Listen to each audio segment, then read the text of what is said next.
MPPSC के सभी students जो अभी 2025 के लिए तैयारी कर रहे हैं और जिनको अभी 16 फरवरी का एग्जाम देना है, उन सभी बच्चों के लिए पहले तो मेरी ढेर सारी शुभकामनाएं हैं।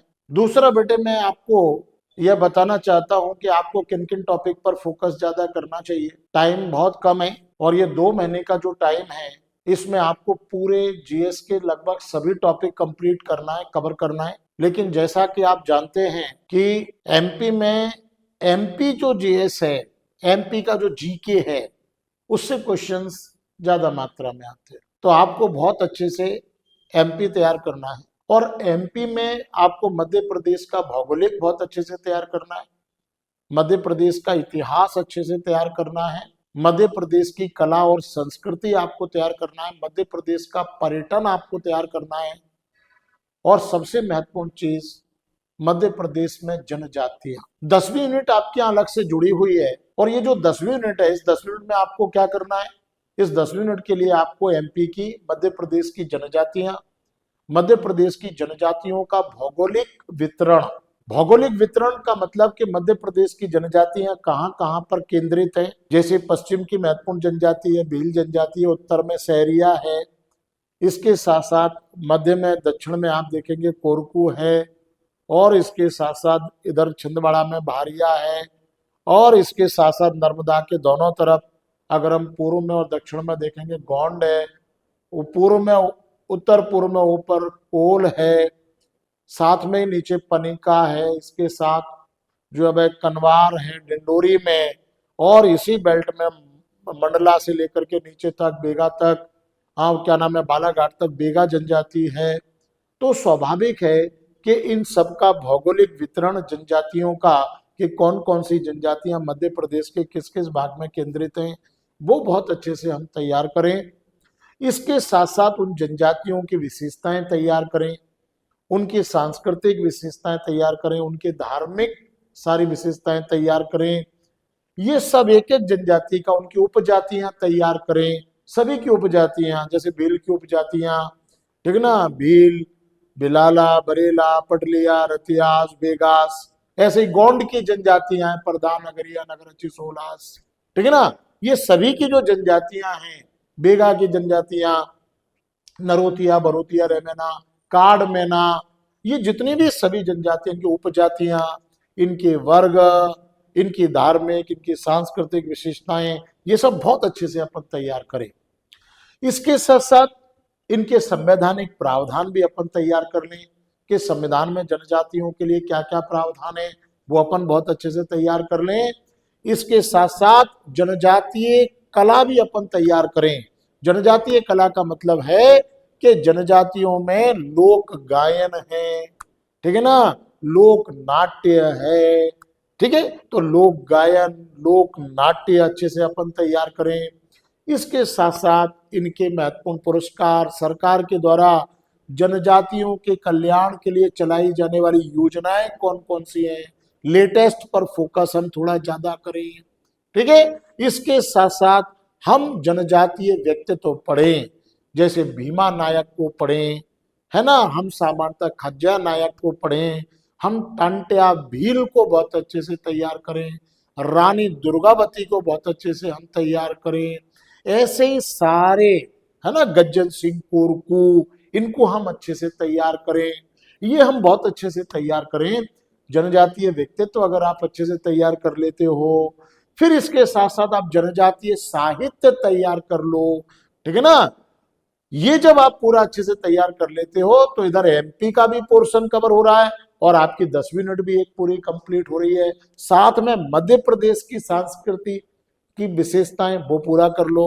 मध्य प्रदेश में प्रमुख लोक गायन, लोक नाट्य, मध्य प्रदेश के प्रमुख साहित्यकार, प्राचीन साहित्यकार, मध्यकालीन साहित्यकार, आधुनिक साहित्यकार, सब बहुत अच्छे से तैयारी कर दो। महत्वपूर्ण एकेडमियां तैयार कर लो, जनजातीय संस्थाएं तैयार कर लो, मध्य प्रदेश की प्रमुख संस्थाएं तैयार कर लो, एमपी का पर्यटन अच्छे से तैयार कर लो।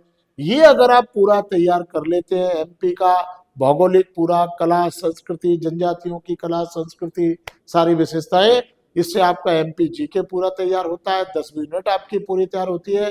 आप ये मान करके चलिए कि लगभग 30 से 35 प्रश्न आपके हाथ में आ जाते हैं। तो 30 to 35 क्वेश्चंस आपके एमपी से आते हैं। 10 मिनट मिलाकर के लगभग 35-40 के बीच में रेशियो रहता है। और ये अगर आप बहुत अच्छा कर लेते हैं तो आप एमपीपीएससी में तो अच्छी पकड़ बनाएंगे ही। इसका सबसे बड़ा फायदा ये होता है कि जो अदर स्टेट के बच्चे हैं उनका जो एमपी का जीके है वो कमजोर होता है, यहां आप उनसे लीड ले सकते हैं। दूसरा, इसके साथ साथ फिर आप देखते हैं कि इसमें आप जो तैयार करें वो साइंस अच्छा तैयार कर लो, टेक जुड़ गया है थोड़ा सा तो टेक्नोलॉजी वाला प्रौद्योगिकी वाला टॉपिक भी उसके साथ तैयार कर लो, साइंस और टेक पूरा तैयार कर लीजिए, पॉलिटी तैयार कर लीजिए, अर्थात जो है भारतीय राजनीतिक व्यवस्था उसमें महत्वपूर्ण भाग होते हैं। जैसे अगर आप संविधान तैयार कर रहे हैं तो उसमें बेसिकली आप जो है भाई भाग 3 अच्छे से पढ़ें, 4 अच्छे से पढ़ें, 5 अच्छे से पढ़ें। उसके बाद फिर केंद्र राज्य संबंध अच्छे से आप तैयार कर लें, जुडिशरी अच्छे से तैयार कर लें, और इसके साथ साथ आप लोक सेवा आयोग और निर्वाचन आयोग और महत्वपूर्ण संवैधानिक संशोधन ये तैयार कर लें, पॉलिटी पूरा हो जाएगा। ऐसे हिस्ट्री में आप ज्यादा समय ना दें। बच्चा क्या करता है, हिस्ट्री पहले उठाकर बैठता है और हिस्ट्री में लगा रहता है इतना लंबे समय तक। नहीं, उसका रीजन है बेटे हिस्ट्री से 5 प्रश्न 6 प्रश्न आना है और उनमें से सामान्यतः 2-4 बहुत इजी आते हैं, 1-2 बहुत टफ आते हैं क्योंकि हिस्ट्री बहुत बड़ा सिलेबस है। इसीलिए बेटे क्या है कि हिस्ट्री में जितना हम हमारे पास समय उतना हम करें। एंशिएंट में हम कर लें, मौर्य काल अच्छे से पढ़ लें, एंशिएंट में सिंधु घाटी सभ्यता अच्छे से पढ़ लें, ठीक है ना।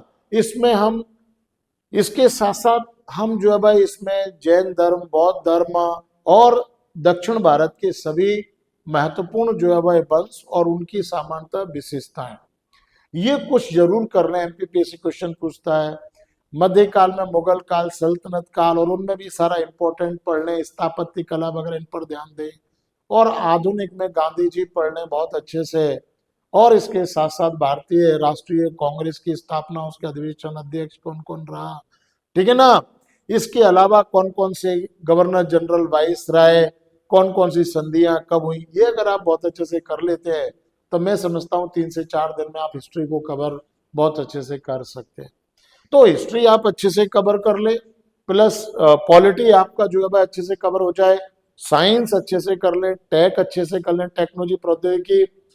इसके साथ साथ आप इकोनॉमिक्स बहुत अच्छे से तैयार करें, मध्य प्रदेश का इकोनॉमिक्स भी, भारत की अर्थव्यवस्था भी बहुत अच्छे से तैयार करें।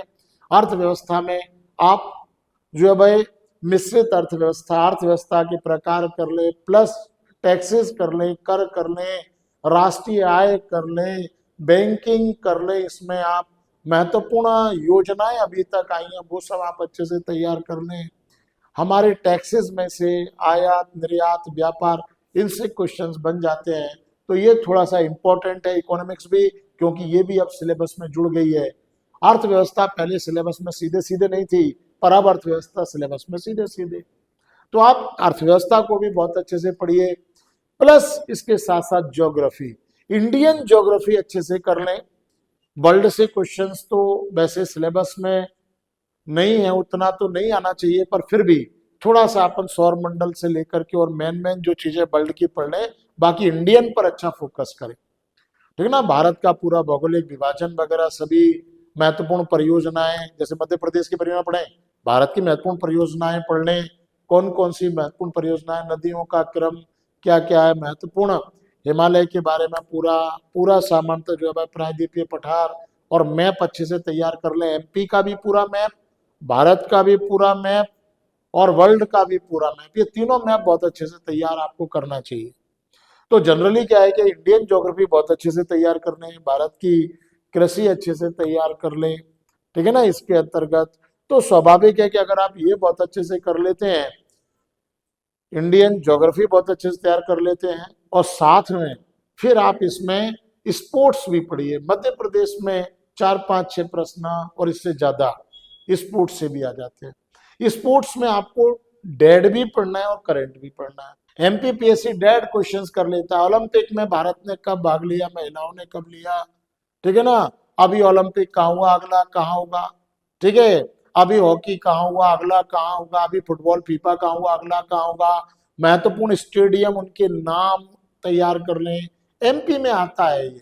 वो कहीं ना कहीं कौन सा खिलाड़ी मध्य प्रदेश का है, मध्य प्रदेश का ये खिलाड़ी किस क्षेत्र से है। जनरली बच्चा क्या करता है कि मध्य प्रदेश के जो खिलाड़ी हैं, खेलकूद में जो प्लेयर हैं, उनकी सामान्यतः तैयारी नहीं करता, और कहीं ना कहीं वो उसी में से क्वेश्चन डाल देते हैं कि फलाने का संबंध किससे है, वॉलीबॉल से, स्नूकर से। ये अब लड़का उतना ध्यान नहीं देता, उसका क्वेश्चन गलत हो जाता है। तो मध्य प्रदेश के महत्वपूर्ण खेल, महत्वपूर्ण खिलाड़ी, ये अच्छे से पूरा कवर कर लीजिए। स्पोर्ट अच्छे से कर लीजिए, करंट अच्छे से कर लीजिए। समसामयिकी पहले नहीं था, अब जुड़ गया, इसलिए समसामयिक के भी कम से कम 10 प्रश्न आपके यहाँ आ सकते हैं। मध्य प्रदेश का पूरा समसामयिक, इंडिया का पूरा और वर्ल्ड का पूरा। लगभग 6 महीने की सभी घटनाएं तैयार कर लीजिए, सारी योजनाएं तैयार कर लीजिए, ठीक है। ये सब आपको करंट जो है भाई वो पूरा 6 से 8 महीने का बढ़िया कर लीजिए।